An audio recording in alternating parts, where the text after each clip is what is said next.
네, 하나님께서 주신 말씀 느헤미야서 함께 봅니다. 오늘부터는 우리가 느헤미야서 구약의 느헤미야서를 함께 묵상하면서 우리가 열왕기 하까지 우리가 쭉 보았습니다. 그 뒤로 이어서 이제 하나님께서 어떻게 우리를 회복시키시는지 그 회복의 역사를 함께 계속해서 짚어가면서 하나님의 일하심을 보기로 원합니다. 오늘은 느헤미야 1장 1절부터 11절까지 말씀 한 절씩 교독하겠습니다.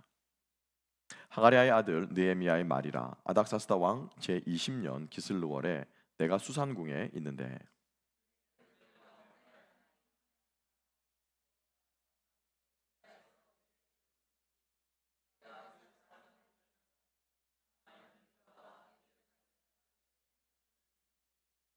그들이 내게 이르되 사로잡힘을 면하고 남아 있는 자들이 그 지방 거기에서 큰 환난을 당하고 능욕을 받으며 예루살렘 성은 허물어지고 성문들은 불탔다 하는지라.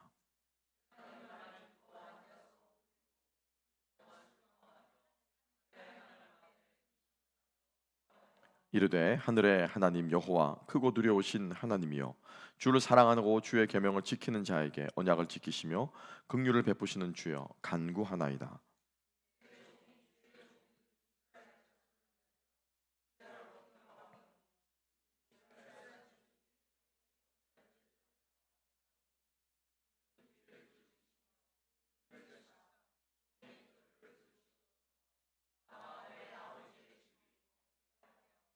주를 향하여 크게 악을 행하여 주께서 주의 종 모세에게 명령하신 계명과 율례와 규례를 지키지 아니하였나이다.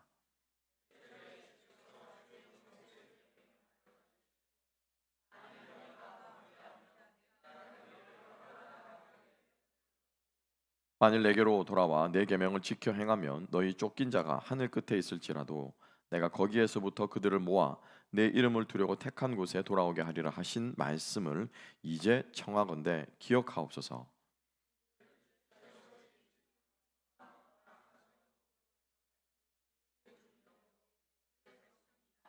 다 같이 주여 구하오니 귀를 기울이시사 종의 기도와 주의 이름을 경외하기를 기뻐하는 종들의 기도를 들으시고 오늘 종이 형통하여 이 사람들 앞에서 은혜를 입게 하소서 하였나니 그때 내가 왕의 술관원이 되었느니라.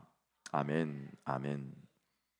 오늘의 말씀과 함께 회복의 시작이라는 제목으로 함께 은혜를 나누겠습니다. 회복의 시작. 우리가 잘 아는 것처럼 이제 포로 귀환은 세 번에 걸쳐서 이루어집니다. 근데 포로 귀환이 이루어지기 전에 하나님께서 이스라엘을 포로로 잡아갔던 그 바벨론을 멸망시키십니다. 먼저 바벨론을 멸망시키시고 그 바벨론을 멸망시킨 바사 즉 페르시아 제국에서 포로 귀환이 세 번에 걸쳐서 이루어집니다. 그리고 그 포로 귀환을 마지막으로 주도했던 사람이 바로 느헤미야였다라고 하는 것을 우리 다시 한번 기억하면서 아마 느헤미야서 설교를 여러분들 많이 들어보셨을 거예요. 저도 최근에 또 지역 교회에서 또 설교한 본문도 제가 들어보았는데 여러분들은 느헤미야 설교를 어떻게 또 어떤 주제를 가지고 설교하는 것들을 많이 들으셨습니까?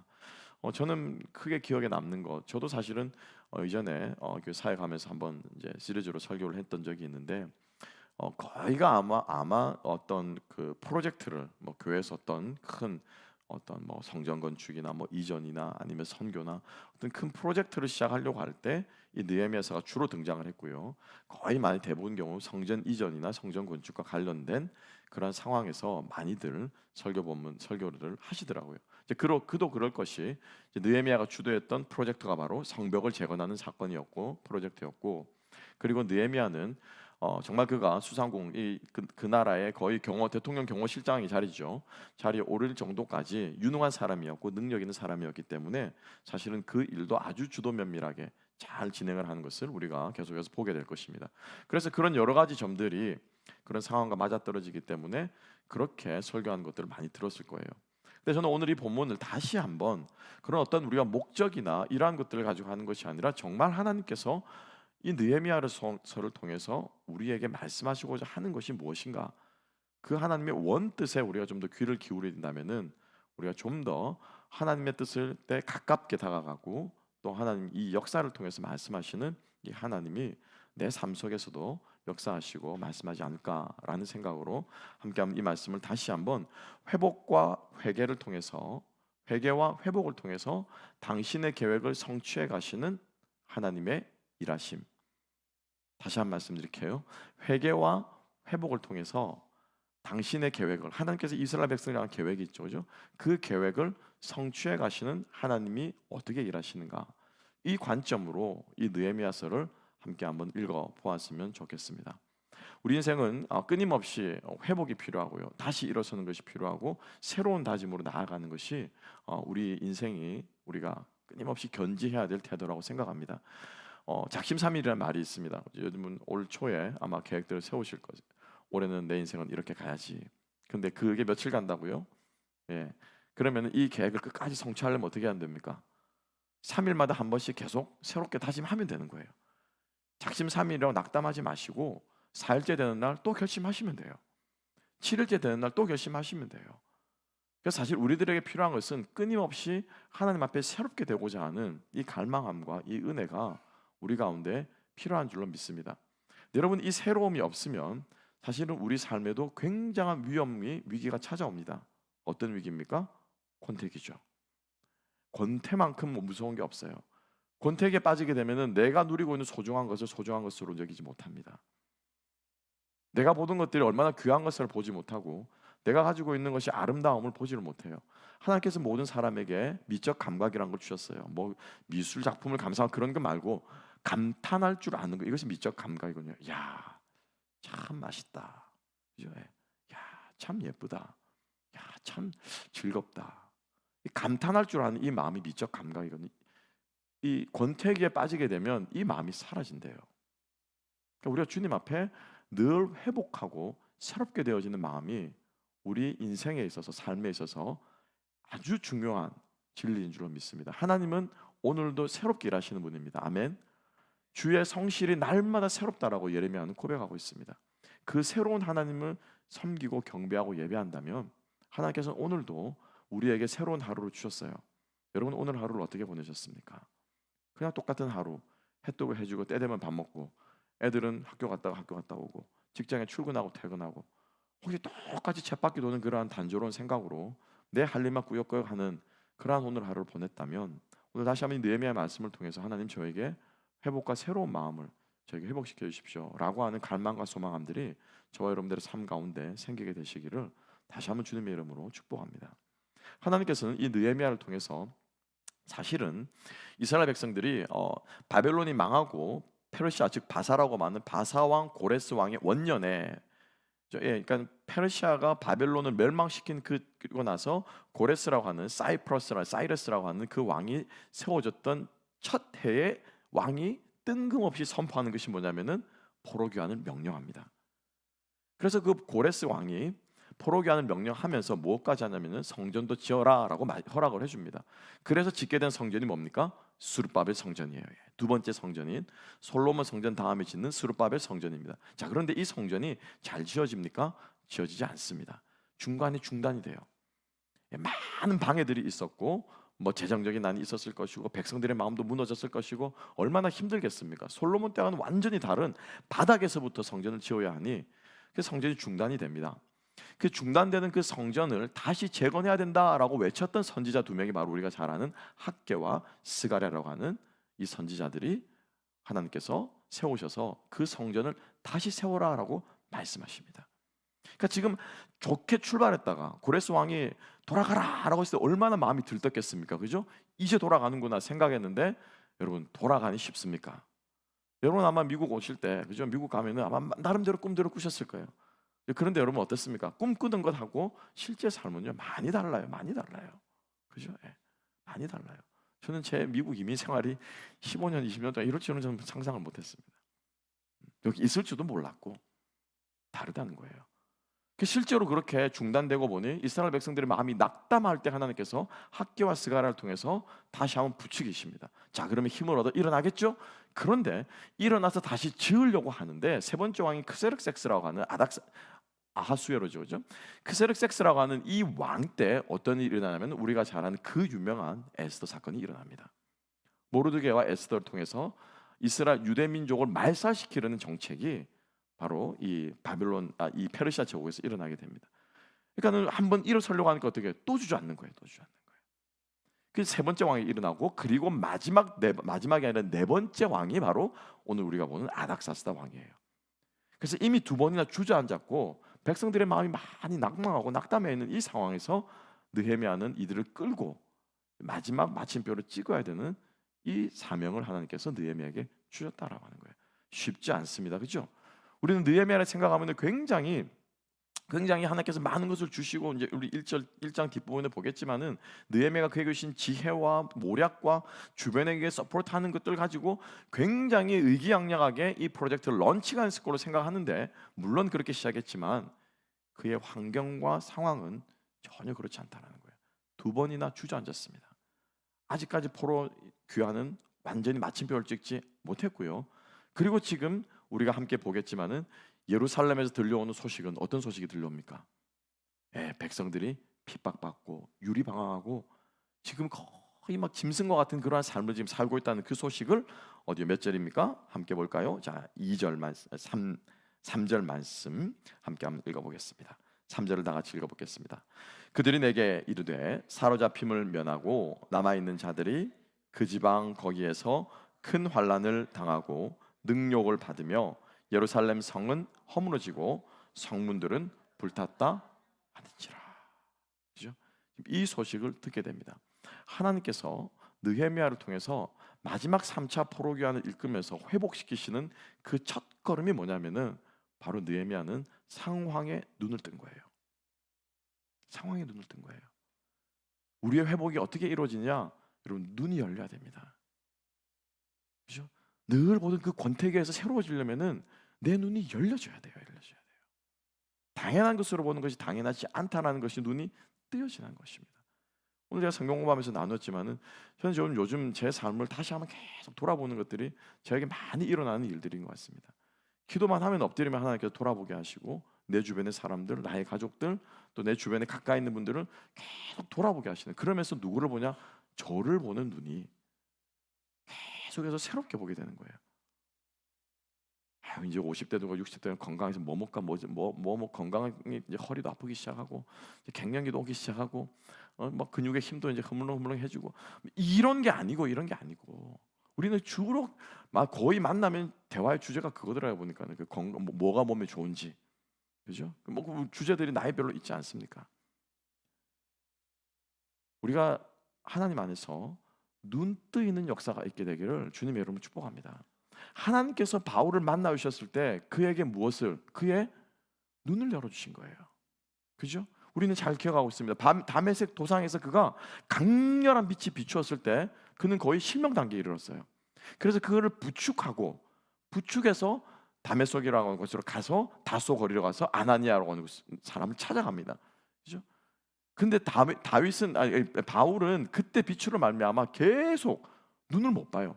아나니아를 만나서 아나니아가 그의 안수에서 기도했을 때 어떤 일이 일어납니까?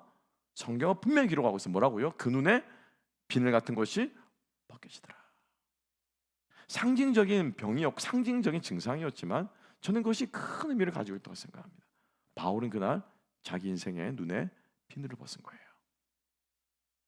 눈 뜨이는 역사가 일어나게 될 때 우리의 인생은요, 하나님께서 우리에게 계획하신 것과 내 인생이 어떻게 흘러가야 되는 것과 내가 어떻게 살아가야 되는 인생의 의미와 목적과 목표가 보이게 되는 줄로 믿습니다. 여러분들의 삶에 눈이 열리는 역사가 매일같이 일어나시기를 주님의 이름으로 축복합니다. 그러면 무엇에 가장 먼저 눈을 떠야 한다고요? 상황에 눈을 떠야 되는 거예요. 상황에 눈을 떠야 된다.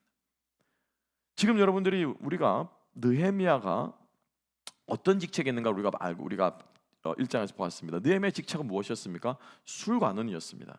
여러분, 술관원이 어떤 사람인 줄 아십니까? 왕의 상에 들어오는, 왕이 밥 먹을 때만 음료수를 마시는 것이 아닙니다. 여러분들이 하루에도 얼마나 많은 음료수를 마십니까? 그죠? 왕이 마시는 모든 음료수를 관장하는 사람이 누구냐면은 술관원이었어요. 이 직책은 보통 직책이 아니에요. 그러니까 왕이 어디를 가든 간에 항상 따라다니는 사람이 누굽니까? 술관원이에요. 그래서 어디까지 갔다고요? 수산궁에 있었던 이 수산궁은 왕궁이 아니에요, 여러분. 왕궁이 아니고 미국으로 치면요, 캠프 데이비드예요, 캠프 데이비드. 한국으로 치면 뭡니까? 청남대 맞죠? 그죠? 어디입니까? 충청도에 있는 거. 청남대 맞습니까? 그 뭐 대통령 별장 있는 데 있잖아요. 예, 청남대 맞죠? 헷갈리네, 갑자기 헷갈리네. 거기 그게 수산궁이에요. 그러니까 거기까지 어떻게 해요? 왜 갈 때 따라가는 거예요. 따라가는 거예요. 여러분 생각해 보세요. 왕 다음에 권력을 휘두르 잡고 있는 우리 뭐 한국의 근현대사 비화를 아시겠지만 차질철 씨가 어떻게 권력을 쥐게 되었고 그 사람이 권력을 쥐자 어떻게 타락해 갔으면 변화된가. 우리는 뭐 역사를 조금만 봐도 압니다. 대통령 경호실장이었잖아요. 모든 별들을 자기 문 앞에 무릎을 꿇리더라고요 보니까. 그러니까 아마 여러분들이 우리가 그냥 보통 사람들이 생각하면 그 자리에 이르렀으면 무슨 생각을 하겠습니까? 내 자녀들, 내 가문, 그죠? 이제 우리 가문은 이제 끝나는 거죠 이제. 내가 대통령 경호실장이니까 이제 뭐 사돈네 팔촌네 뭐 이렇게 쫙줄 세워가지고 그냥 이제 다 그냥 뒷바라지 해주겠죠, 밀어주겠죠. 보통 일이라면 그런 생각을 할 법도 한데 지금 느헤미야의 모든 관심사는 어디에 있었다고요? 고국 예루살렘에 있었다고요. 그래서 수시로 사람들이 갈 때마다 못 합니까? 인편에 그 소식을 물어보는 거예요. 계속해서 어떻게 잘 지내고 있느냐. 앞에 두 번이나 보러 갔었고 2차로 갔었고 스룹바벨 성전을 짓고 있다고 했는데 어떻게 잘 지어지고 있느냐. 학개스가랴가 우리에게 말씀을 주지 않았느냐. 이스라엘 백성들이 힘을 얻어 좀 짓고 있느냐. 계속해서 어떻게 해요? 예루살렘 성의 상황을 보았다라는 거예요. 여러분 그 물어보면 뭐합니까? 그 모르겠습니까? 주저앉았잖아요. 성전 짓다가 주저앉았잖아요. 안 봐도 뻔한 거 아니겠습니까? 공사 짓다가 1년만 방치해도 어떤 일이 일어납니까? 그건 난장판 되잖아요. 그렇죠? 여러분 난장판이 되어 있고 또 막 힘들어지고 하면 여러분 그걸 계속 들여다보고 싶습니까? 아니면 그냥 웬만하면 그냥 눈 돌리기 쉽습니까? 그죠? 그 사람의 본능이거든요. 교회 안에 있다가도 이렇게 하다가도 교회 안에 쓰레기 보면 어떻게 쓱 눈을 돌리더라고요 보니까. 구석에 먼지가 보면은 이게 닦으면 되는데 이거 쓱 눈을 돌리는. 인간의 본능이라는 게 본능. 힘들고 어려운 건 어떻게 해요? 피하고 싶은 거예요. 그럼에도 불구하고 느헤미야는 어떻게 해요? 끊임없이 그 상황을 어떻게 해요? 예의주시하고 업데이트하고 보았다는 것입니다. 상황에 눈 뜰 때 하나님께서 그 상황을 통해서 우리들에게 어떻게 일하시고 어떻게 우리를 부르시고 어디로 우리를 부르시는가가 우리 가운데 보이게 될 줄로 믿습니다. 우리가 선교를 할 때도 그렇지 않습니까? 처음부터 어떤 선교지를 두고 기도하는 것이 아니라 그 나라를 품죠. 그 나라를 품기 전에 그 인종을 품습니다. 하나님 저는 무슬림입니다. 그래서 무슬림에서 기도하다 보면 하나님께서 그 특정한 나라로 하나님께서 마음이 또 떠올리게 하시고 또 거기 가서 정탐 여행을 하고 비전트리를 가다 보면은 거기에 또 어떤 사람 만나게 하셔가지고 또 어떤 일들을 이루어 가시고 사실은 우리가 하나님 앞에 깨어 있다고 하는 건 또 하나님께서 우리들에게 주시는 이 일상 가운데 눈을 뜬다고 하는 것이 저는 이러한 모습이 되어야 할 줄로 믿습니다. 하나님께서 우리에게 주시는 이 상황과 일들을 끊임없이 우리가 예의주시하면서 하나님 오늘은 이 일들을 통해서 내게 무슨 일을 하겠습니까? 하나님 지금 내가 이런 상황 가운데 있는데 하나님 이 일 다음에 아니면 이 일을 통해서 하나님 저에게 무엇을 원하십니까? 라고 하는 것을 끊임없이 물으면서 나아갈 때 하나님께서 우리를 쓰실 줄로 믿습니다. 느헤미야는 자신은 충분히 안락을 누릴 수 있고 이제 대대로 걱정하지 않아도 되는 그러한 상황 가운데 있는 느헤미야도 불구하고 자신의 안락함에 만족하지 않고 느헤미야는 공동체의 형편과 상황을 알아보기 시작했다라고 하는 것. 늘 그 마음을 두고 있다는 것을 우리는 다시 한번 기억할 수 있는 저와 여러분 될 수 있기를 소망합니다. 그래서 하나님께서 이 상황과 현실에 늘 우리가 눈뜨며 바라보고 있을 때 하나님께서 우리에게 회복을 허락하실 줄로 믿습니다. 우리가 우리의 이 교회의 상황과 그리고 우리가 몸담고 있는 사랑방의 상황과 내가 일하고 있는 직장과 또 우리의 가정의 상황들을 주님 앞에 영적으로 깨어서 바라볼 수 있는 저와 여러분 될 수 있기를 주님의 이름으로 축복합니다. 여러분 한번 생각해 보십시오. 주변을 한번 돌아보십시오. 그냥 나는 요만하니까 괜찮아. 나는 요 정도니까 괜찮고 나는 뭐 잘 먹고 뭐 크게 걱정할 것 없어. 라고 생각하는 마음 혹시 우리 가운데 있지 않는지 아니면 끊임없이 하나님께서 나를 어디로 어떻게 무엇을 위해서 쓰시기를 원하시고 나를 이끌어 가시는지를 우리가 영적으로 깨어서 볼 수 있게 되기를 소망합니다. 두 번째입니다. 두 번째로 우리는 어디에 눈을 떠야 되느냐? 느헤미야가 이 이야기를 들었을 때 예루살렘이 불탔습니다. 백성들이 유리당하고 있습니다. 라고 했을 때 느헤미야는 즉각적으로 하나님 앞에 엎드려 기도합니다. 당연히 기도해야 되겠죠. 그런데 느헤미야가 기도할 때 어떻게 기도했냐라는 거 어떻게 기도했냐? 하나님 도와주세요. 하나님 저 백성들을 구해주세요. 지켜주세요. 성전이 잘 짓게 되게 해주세요. 이게 아마 거의 보편적인 기도일 것입니다. 그러나 느헤미야의 기도를 보면 두 번째입니다. 역사에 눈을 뜨고 있어요. 이스라엘 백성이 어떤 역사를 거쳐서 지금 저 상황에 처해 있는가, 그 역사에 지금 느헤미야는 눈을 뜨고 있다는 거예요. 그래서 느헤미야 기도를 보게 되면은 4절 말씀부터 쭉 기도가 있습니다. 그죠? 운 게 중요한 게 아니에요. 하나님의 부르짖은 게 중요한 것이 아니라 그 간절하고 절박한 마음으로 무엇을 붙잡았냐고 했을 때 우리 조상이 잘못했습니다. 왜 망하게 되는가를 느헤미야는 먼저 하나님 앞에 고백하고 있고요. 그 망했음에도 불구하고 왜 내가 다시금 이렇게 기도하고 있는가를, 그 당위성과 정당성을 느헤미야는 알았고 그것을 하나님 앞에 붙잡고 있는 거예요. 즉 다시 말하면 느헤미야의 이 기도의 내용은 사실은 신명기의 말씀입니다. 하나님께서 이미 예언하셨어요. 모세 때 이 백성들이 나를 섬기지 않고 배역하고 파역하는 이 길을 가다가 결국에는 바벨론 포로로 잡혀갈 건데 거기서 하나님 끝이지 않습니다. 모세의 예언이 거기서 끝이지 않아요. 너희들은 잡혀갈 거야 라고 끝이지 않고 거기서 그 땅에서 그 백성들이 뉘우치고 회개할 때 다시 내가 돌아오게 하겠다는 것이 모세의 입에서 나온 신명기에 이미 기록되어 있었다는 거예요. 이걸 느헤미야가 깨닫고 이걸 어디서 찾았을까? 저는 참 느헤미야가 대단한 것 같아요. 그 많은 성경 가운데서, 그죠? 그 많은 모세오경만 해도 5권만이라고만 해도, 역사서를 빼고 그 당시 율법이 5권이 구약시대 백성들에게 성경 아니겠어요? 그 5권을 얼마나 달달달달 읽었으면, 책도 귀한 시대에 그 바벨론 포로에서 어떻게 성경을 구했으며, 대단하다는 생각이 드는데, 어쨌거나 이 느헤미야는 그 모세에 예언된 그 신명기 말씀을 붙잡았기 때문에 느헤미야는 역사에 눈을 뜨게 되고, 그 역사에 눈을 뜨다 보니까 하나님께서 이미 계획하신 일이었구나.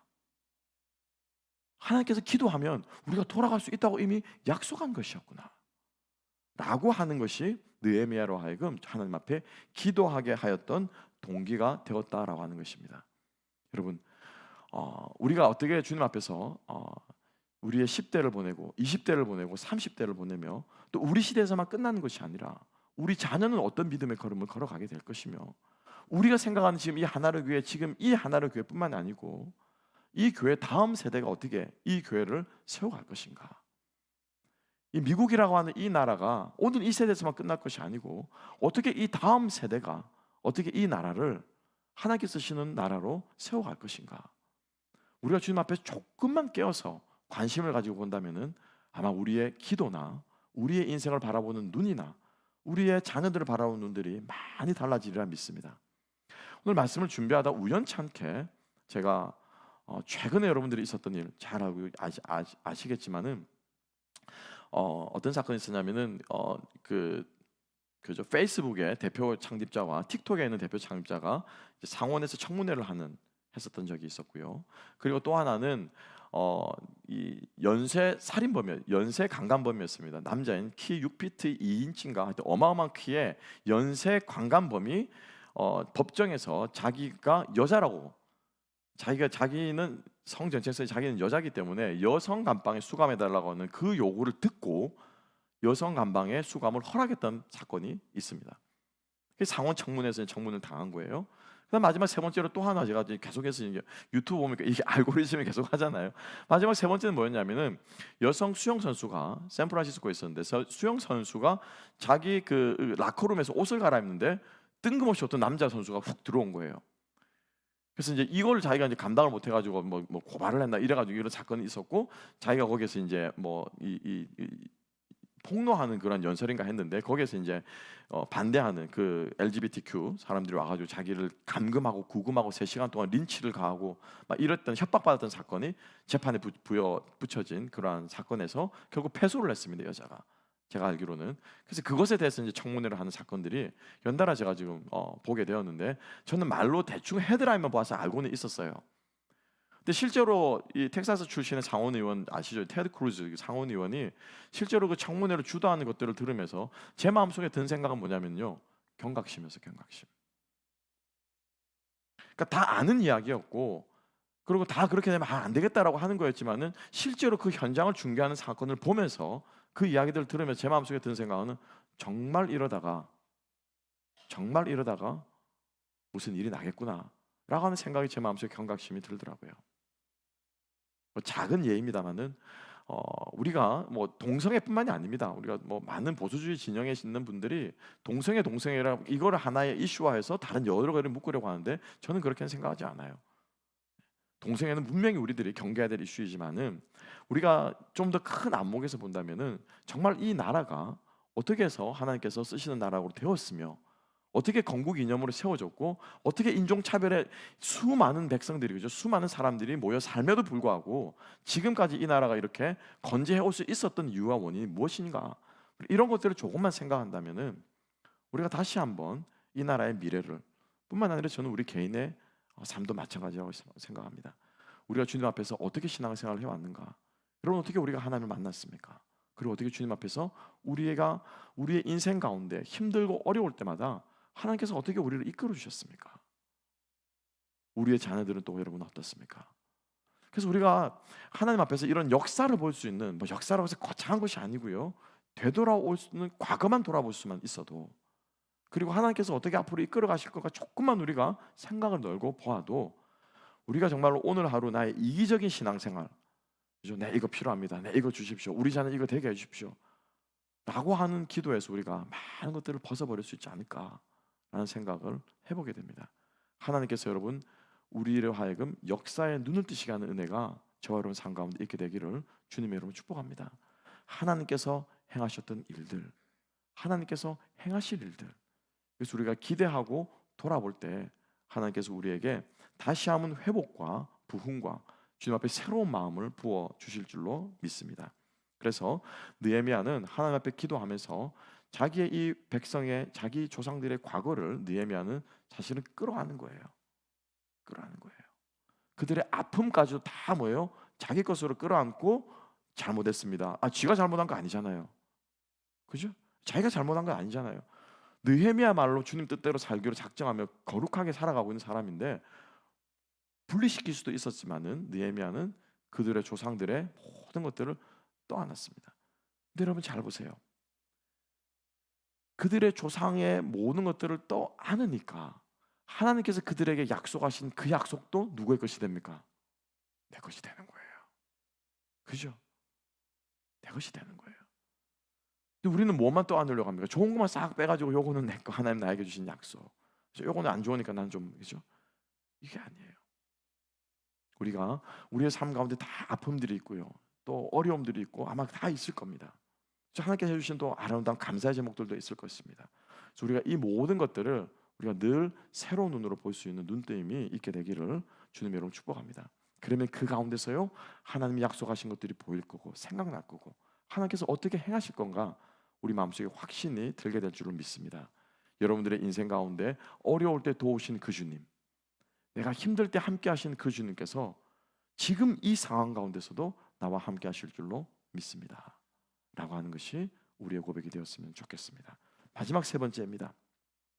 느헤미야가 이렇게 기도하고 나서 느헤미야가 아주 놀라운 고백을 하고 있죠. 함께 한번 볼까요? 마지막 구절인데요. 자, 11절 말씀 함께 한번 읽어봅시다. 11절 시작. 주여 구하오니 귀를 기울이사 종의 기도와 주의 이름을 경외하기를 기뻐하는 종들의 기도를 들으시고 오늘 종이 형통하여 이 사람들 앞에서 은혜를 입게 하소서 하였나니 그때 내가 왕의 술관원이 되었느니라. 아멘. 느헤미야가 뭐라고 기도합니까? 조상들의 기도로 해서 다 끌어안고 신명기를 인용하면서 기도하고 나서 뭐라고 합니까? 주님 형통해서 이 사람들이라고 해서 이 왕궁의 사람들입니다. 왕을 비롯해서 이 사람들이 제가 둘러싸여 있는데 이 사람들에게 제가 은혜를 입어서 어떻게 해요? 형통하게 해주십시오 라는 기도를 합니다. 그죠? 여러분 형통한 게 뭡니까? 형통한 게 뭐예요? 제가 그때도 이제 우리 요셉의 삶을 통해서 우리는 형통에 대한 개념을 확실하게 잡았습니다. 그죠? 무엇이 형통입니까? 하나님이 함께하는 게 형통이에요. 아멘. 예. 은혜가 뭡니까? 하나님이 우리를 위해 해주신 모든 일이 그게 은혜예요. 은혜. 그죠? 모든 것이 은혜, 모든 것이 은혜. 내 삶에 당연한 건 없다라고 은혜하는 그게 은혜예요. 그죠? 그래서 나에게 좋은 일이 되는 것처럼 보이고 안 좋은 일처럼 보이는 하는 그 모든 것이 하나님이 하셨기 때문에 그게 뭐가 되는 거예요? 그게 은혜가 되는 거예요. 그게 은혜. 그리고 그게 뭐예요? 그게 형통이에요. 그게 형통. 그죠? 그래서 지금 느헤미야는 하나님께 딴 거 구하는 것이 아닙니다. 하나님, 형통해서, 내가 형통해서 하나님이 나에게 은혜로 하는 그 일들을 제가 경험하게 해주십시오. 보게 해주십시오. 사실은 이 기도인 거예요. 이것이 우리의 기도가 되시기를 주님의 이름으로 축복합니다. 형통을 구합시다. 어떤 형통이요? 하나님이 함께 하시는 거. 그죠? 구덩이 속에 던져졌을 때도 주께서 함께 하시는 그게 뭐예요? 그게 형통이에요. 그게 형통이에요. 보디발의 집에 갔을 때도 그 종살이 바닥에서부터 그 이집트의 왕자 애니메이션 보면은 막 바닥을 닦다가 바닥에 비친 자기 얼굴 보면서 막 서러워가지고 막 요셉이 막 그러잖아요, 그죠? 형들의 얼굴이 떠오르면서 막 너무 잘 그린 것 같아요. 그래서 그 바닥에 팍팍 길 때도 하나님이 그와 함께 하셨기 때문에 그게 뭐예요? 그게 형통인 거라. 그죠? 그리고 그 감옥에 가서 보디발의 아내로 자기는 자기 딴에는 최선을 다했잖아요, 그죠? 최선을 다해서 법을 지키려고 유혹에 빠지지 않고 최선을 다했는데 그 결과는 뭐였습니까? 누명이었어요. 얼마나 억울합니까? 그런데도 하나님께서 그와 함께 하시기 때문에 그게 뭡니까? 형통한 거예요.